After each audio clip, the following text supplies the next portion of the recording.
Now Ben-Hadad, king of Aram, assembled his entire army. Accompanied by 32 kings with their horses and chariots, he marched up, besieged Samaria, and waged war against it. Then he sent messengers into the city to Ahab, king of Israel, saying, "This is what Ben-Hadad says. Your silver and gold are mine, and your best wives and children are mine." And the king of Israel replied, "Just as you say, my lord the king, I am yours, along with all that I have." The messengers came back and said, "This is what Ben-Hadad says. I have sent to you to demand your silver, your gold, your wives, and your children. But about this time tomorrow I will send my servants to search your palace and the houses of your servants. They will seize and carry away all that is precious to you." Then the king of Israel summoned all the elders of the land and said, "Please take note and see that this man is looking for trouble. For when he demanded my wives, my children, my silver, and my gold, I did not deny him." And the elders and the people all said, "Do not listen to him or consent to his terms." So Ahab answered the messengers of Ben-Hadad, "Tell my lord the king, all that you demanded of your servant the first time I will do, but this thing I cannot do." So the messengers departed and relayed the message to Ben-Hadad.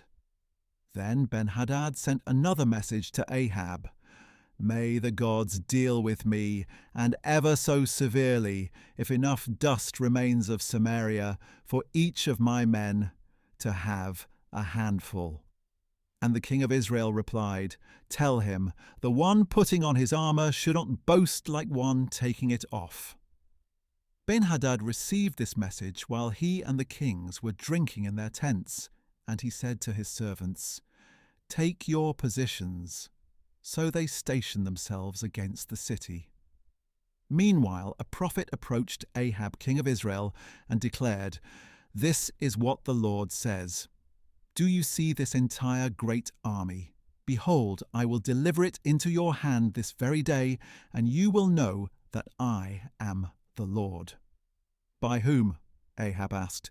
And the prophet replied, "This is what the Lord says, by the young officers of the district governors." "Who will start the battle?" asked Ahab. "You will," answered the prophet. So Ahab assembled the young officers of the district governors, and there were 232 men.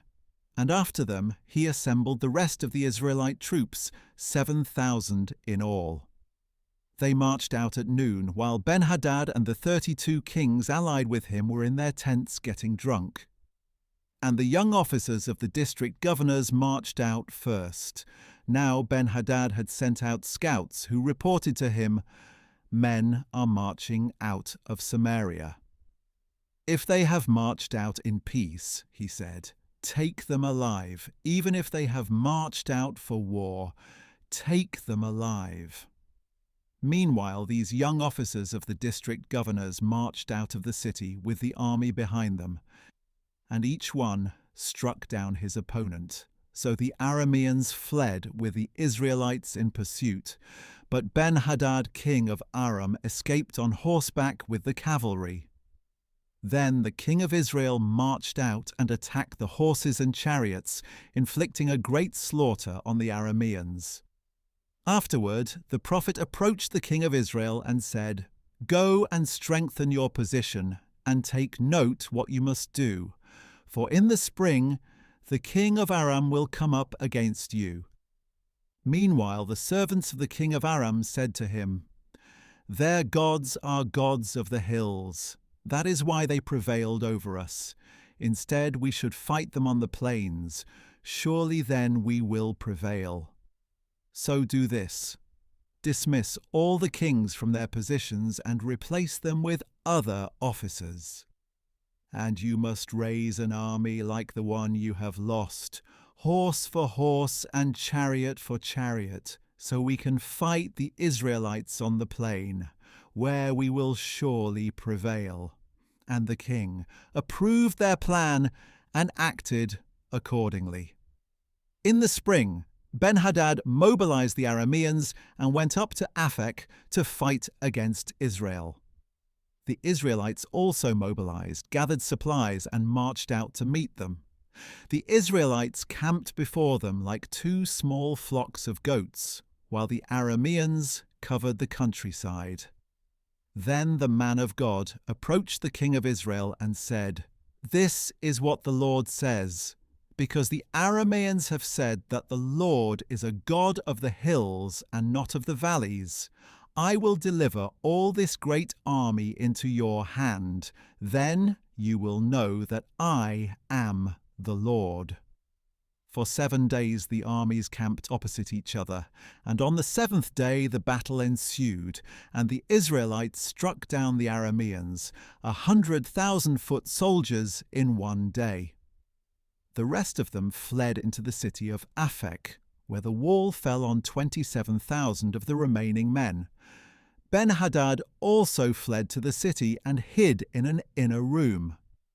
Then the servants of Ben-Hadad said to him, "Look now, we have heard that the kings of the house of Israel are merciful.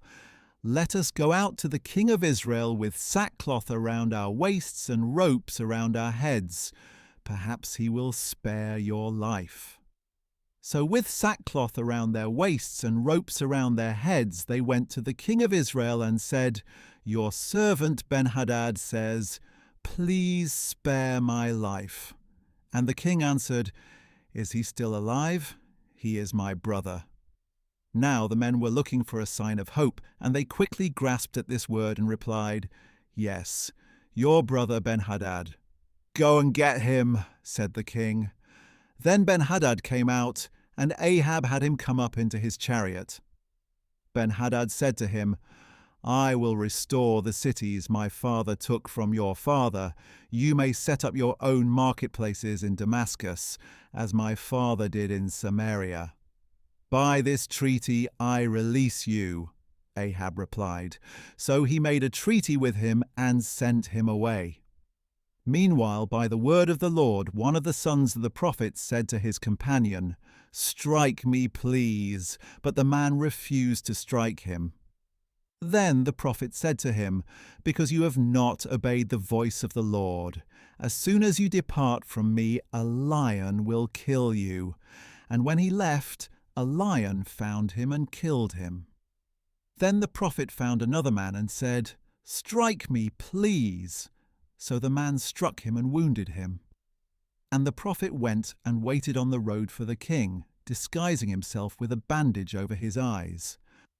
As the king passed by, he cried out to the king, "Your servant had marched out into the middle of the battle, when suddenly a man came over with a captive and told me, 'Guard this man. If he goes missing for any reason, your life will be exchanged for his life, or you will weigh out a talent of silver.' But while your servant was busy here and there, the man disappeared. And the king of Israel said to him, 'So shall your judgment be. You have pronounced it on yourself.'" Then the prophet quickly removed the bandage from his eyes, and the king of Israel recognized him as one of the prophets. And the prophet said to the king, "This is what the Lord says. Because you have let slip from your hand the man I had devoted to destruction, your life will be exchanged for his life, and your people for his people." Sullen and angry, the king of Israel went home to Samaria.